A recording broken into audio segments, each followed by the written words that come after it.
কক্সবাজারের রামুতে ঐতিহাসিক রাংকুট বনাশ্রম বৌদ্ধ বিহারের আবাসিক ধর্মীয় গুরু শাসন বংশ স্থবিরের অন্ত্যেষ্টিক্রিয়া সম্পন্ন হয়েছে।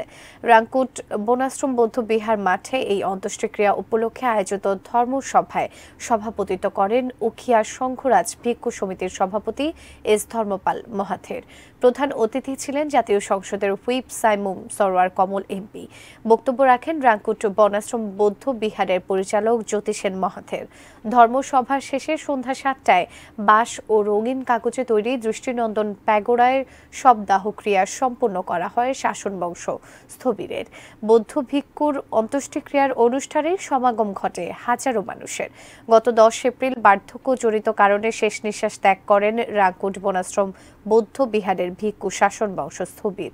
বিশেষ প্রক্রিয়ায় ১৬ দিন দেহ সংরক্ষণের পর এই ধর্মীয় গুরুকে সমাহিত করা হয়েছে।